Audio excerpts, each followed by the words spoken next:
What do you think that bird was, Bob? Do you have any idea? Bird, yeah. At least you're honest. Ask them. Yeah. Some of the people in the park would have known exactly what it was. Look, there's a bird going. See him? See how he's pointed straight into the wind and flying away from the building? Yeah. Wow. It's one of the great environmental experiences in New York City, oddly enough, being up here in this building on a good migration night.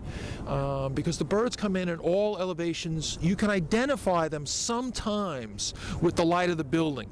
Sometimes the white light, like that's, you could sort of see it below us, is so strong that it just washes the birds out. It makes them look all white. And then you see like colors on certain parts of them, like the catbirds, you see their vents, they look rusty. Or like scarlet tanagers, you really can't wash out all that red. So you can identify them, or Baltimore Orioles. Or sometimes certain birds fly in a certain way. The cuckoos fly in a very distinctive way, and the peregrine falcons used to like to come out and catch the cuckoos for whatever reason. They must taste good, they're easy to catch or whatever. So we saw a lot of interesting things over the years. We saw ospreys migrating at night. No one knew they migrated at night. We discovered that here, right here in New York City. We discovered that snowy egrets, great egrets migrate at night. Nobody knew that. We discovered that right here at the Empire State Building. So we made discoveries new to science right here, and it was wonderful. Right up there. Yay! Very good. Yeah, coming right at it. See how it's faced into the wind? Oh, yeah, yeah. You see, it's not like it's going south to north directly. He's kind of taking an angle. Yeah, little ping pong ball flight, flap, flap, flap. It began with, we want to get the pictures of the birds hitting the buildings. The birds must be hitting this building in great number because it's a lone building that's lit up at night. There's nothing else around it. The birds must see this building and head for it, especially in foggy, rainy weather, and bash themselves to death. We want those pictures. We never got them, which is nice. There's one. Look, there's a bird going. See the way it bounces like a ping pong ball? It's going south that way, though. Yeah. So that's He the might- third one that we've seen. Yeah. He might come back. Wendy Paulson, who's Hank Paulson's wife, she was a bigwig with the Nature Conservancy.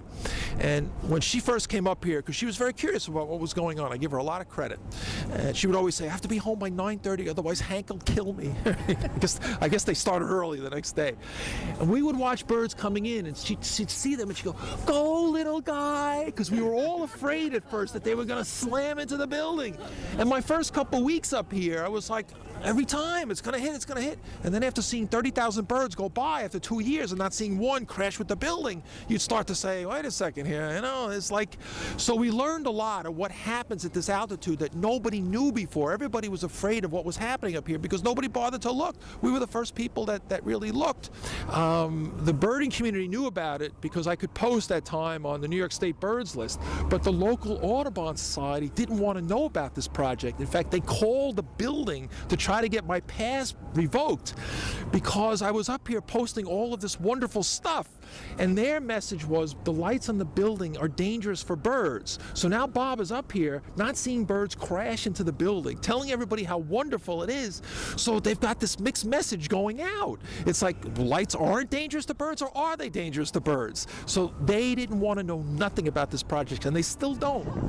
So how'd you guys know to look for birds up here tonight? Who told you? Yeah, we read all your papers. Oh, okay. Bob is fine. Stop with this Dr. DeCandido stuff. You're gonna get me out of here. How come you didn't tell everybody to dress warmer, though? I mean, I was like... The only night that we found dead birds up here was after a couple rainy nights in 2004, the second year.